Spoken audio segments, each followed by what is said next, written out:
ओडिशा मुलकर कौ कोणरे बोली कोणरे छोटिया गाँटीए से गाँव में रहे मूलियाटीए। जगन्नाथ महाप्रभु को डाकी डाकी तांकरी करुणारू अनेक दिन पर तार गोटे पुओ हैला। से पुओटी देखा ठीक रजा पुओ परिका। इमितिका पुओ को कोଳରେ धरी बापा माँ दुख भूलीगले। पुओटी दिनकू दिन चंद्रकला परी बढ़िबाकू लागिला। गरीब मूलिया घर पुओ कौन बा करंता। टिके बड़ हो जिबारु बापा माँ ताकू नहीं जनक घरे गाई जगुआली रखीदेले। छोट पिलाटी हेले कौन हेब, तार शाल गजा परी एडे एडे बाहाटा मान। गाई जगिला बेले पिलाए बाड़ी खेलती, से भी तांको साथी बाड़ी खेले। तार बाड़ी खेल देखी लोके बाहबा करती। माँ को आसी तार कहती, बुझिलु कपिला माँ, तोर से तो पुओ नुहे, गाँ जाकरे हीरा मुंडाटीए। बाड़ी खेल ए गाँव में केही तार सरी नुहंती। ये जेमती बाड़ी खेलुची ना, से तो खंडा धरिले जगत्र जिणीजीव। कौ माँ बाप पुअर प्रशंसा को भल न पाए। लोकंक मुहरु कथा शुणी कपिला माँ चकाडोलांक नीलचक्र को मने मने ध्यान करी हाथ जोड़े।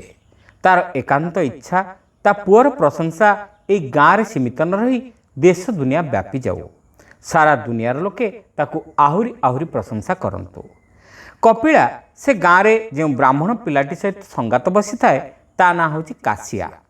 पिलाए ढग मेलती, कपिला को काशिया तेखरे दासिया। से दुही भितर भारी मेल। जुआड़े जाती हाथ धराधरी हो जाती, खेलती बुलती आउ मौज करती। गोटाए पिजुली मध्य सेमानक मध्यरे दुई भाग हुए। थरकर कपिला गाई नहीं पड़िया को चरैबाकू जाइथाए। बैशाख मास उदुदिया दीपहर गाई माने एणे तेणे बुली घास चरुथांती। कहीं कहीं गछ छाईरे सोई पाकुड़ी करुथांती।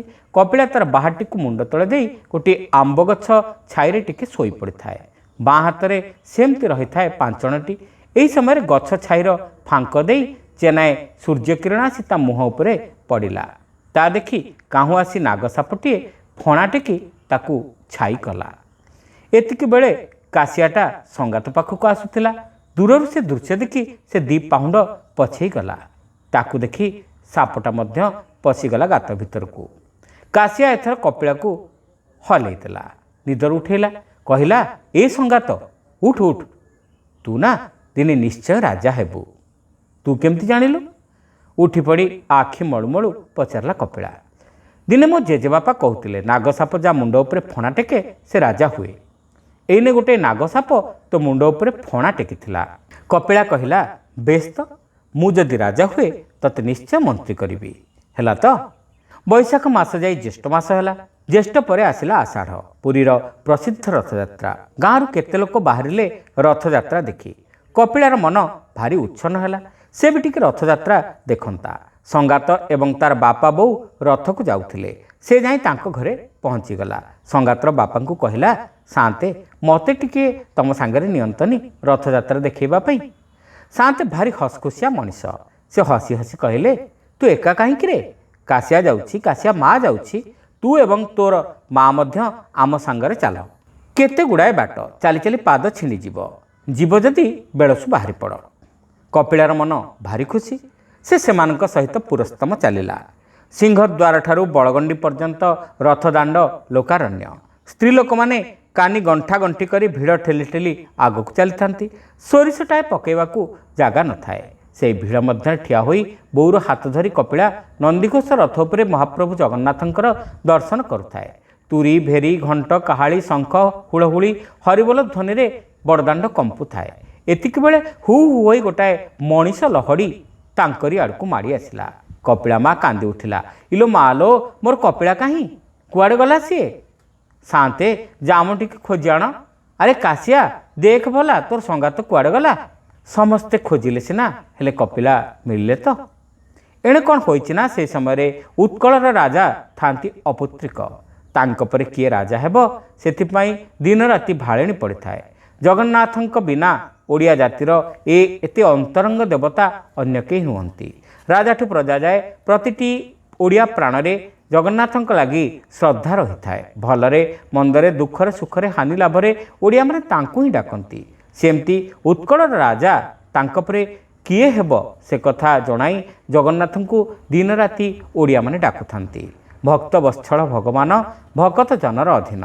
ଭାବଗ୍ରାହୀ ଜଗନ୍ନାଥ ରାଜାଙ୍କର ମନ କଥା ବୁଝିପାରି ସ୍ୱପ୍ନରେ ଦିନେ ଦେଖାଦେଇ କହିଲେ, ରାଜା ତୁ ଚିନ୍ତା କରନା, କାଲି ସକାଳେ ତୁ ଶ୍ରୀମନ୍ଦିର ସାମ୍ନାକୁ ଆସିବୁ, ଦେଖିବୁ ଗରୁଡ଼ ଖମ୍ବ ନିକଟରେ ବସି ଯିଏ ଖପରା କରି ଅଭଡ଼ା ଖାଉଥିବ ତ ଅନ୍ତେ ସେଇ ହେବ ଉତ୍କଳର ରାଜା। ତା ପରଦିନ ସକାଳୁ ସୈନ୍ୟ ସାମନ୍ତଙ୍କୁ ଧରି ଶଳ ଶଳ ରାଜା ଶ୍ରୀମନ୍ଦିରକୁ ବିଜେ କଲେ।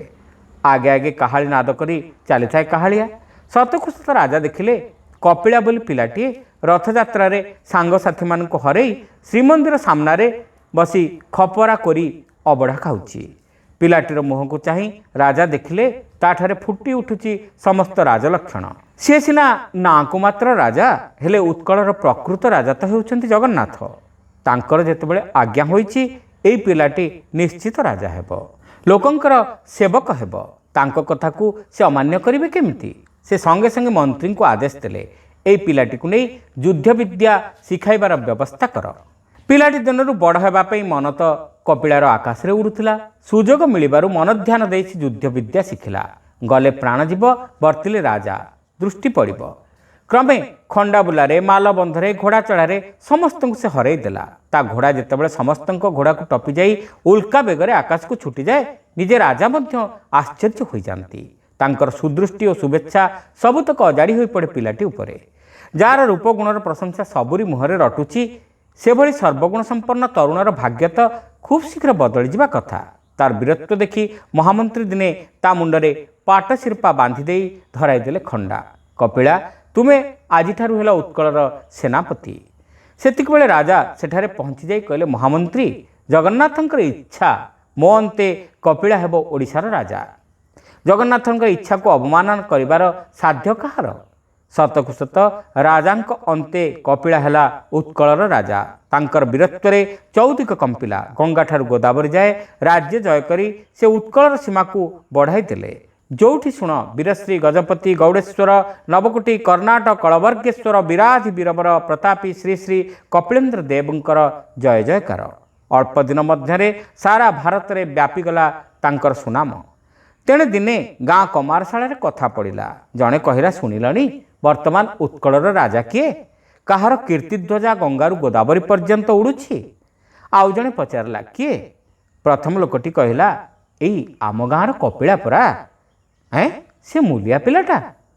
ହଇରେ, ଏ ପରା ଆମର ଜଗନ୍ନାଥଙ୍କର ଦେଶ, ଯେଉଁଠି ଚଣ୍ଡାଳ ବ୍ରାହ୍ମଣ ସମସ୍ତେ ସମାନ, ସେଠି ଏକଥାକୁ ପଚାରୁଛୁ କ'ଣ? ଏ ଦେଶର ମୂଲିଆ ପିଲା ବି ରାଜା ହୁଏ। ଆମ ଏ ରାଇଜେ କେହି ନୁହେଁ ହୀନକାର କର୍ମ, ଝାଡ଼ୁ ଧରି ଛେରା ପହଁରା କରିବା ଯେ ଦେଶେ ରାଜାର ଧର୍ମ। ଦେଖିପାରୁ ଆଉ ଅଳ୍ପ ଦିନ ଭିତରେ ଏ ଦେଶରେ ଅଭାବ ଅସୁବିଧା ଦୁଃଖ ବୋଲି କିଛି ରହିବ ନାହିଁ। ଆମରି ଭିତରୁ ଯେତେବେଳେ ଜଣେ ରାଜା ହୋଇଛି, ସେ ଆମର ସୁବିଧା ଅସୁବିଧା ସବୁ କଥା ନିଶ୍ଚିତ ବୁଝିବ। ଆମେ ମହାସୁଖରେ କାଳାତିପାତ କରିବା। ଏ ରାଇଜ ହେବ ରାମରାଜ୍ୟ। ସେଠାରେ ବସି କାଶିଆ ଏସବୁ କଥା ଶୁଣୁଥିଲା। ସେ ପଚାରିଲା, କ'ଣ ହେଲା? ମୋ ସଙ୍ଗାତ ଏଇନେ ଉତ୍କଳର ରାଜା। ସେ ରାଜା ହେଲେ ମୋତେ ମନ୍ତ୍ରୀ କରିବ ବୋଲି ଯେଉଁ କଥା ଦେଇଥିଲା, ତାକୁ କ'ଣ? ଏତିକିବେଳେ ମହାରାଜାଙ୍କର ଜଣେ ଦୂତ ସେଠାରେ ପହଞ୍ଚି କହିଲା, ଆପଣମାନଙ୍କ ମଧ୍ୟରେ କାଶୀନାଥ କିଏ ଅଛନ୍ତି? ତାଙ୍କୁ ଛାମୁଙ୍କର ଡାକରା ଆସିଛି। କାଶିଆ ଚମକି ପଡ଼ିଲା। ମହାରାଜା କପିଳେନ୍ଦ୍ର ଦେବ ମୋତେ ସ୍ମରଣ କରିଛନ୍ତି? ହଁ, ଆପଣଙ୍କୁ। ଚାଲନ୍ତୁ ମୋ ସାଙ୍ଗରେ।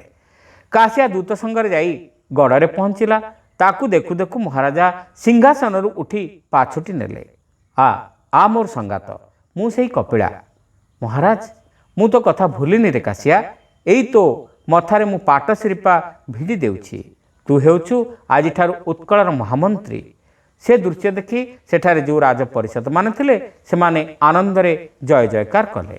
ଜୟ ଉତ୍କଳର ଜୟ, ଜୟ ଜଗନ୍ନାଥଙ୍କର ଜୟ, ଜୟ ମହାରାଜା କପିଳେନ୍ଦ୍ର ଦେବଙ୍କର ଜୟ ହେଉ। ଶ୍ରୋତା ବନ୍ଧୁ, ଏଇଠି ଶେଷ ହେଉଛି ଆମ ଉତ୍କଳର ଲୋକକଥା, କାଶିଆ କପିଳା କଥା। ଗପଟି ଆପଣମାନଙ୍କୁ କେମିତି ଲାଗିଲା କମେଣ୍ଟ କରି ନିଶ୍ଚିତ ଜଣାଇବେ। ଚ୍ୟାନେଲରେ ନୂଆ ହୋଇଥିଲେ ସବସ୍କ୍ରାଇବ୍ କରିବାକୁ ଭୁଲିବେ ନାହିଁ। ରହିଲୁ, ନମସ୍କାର।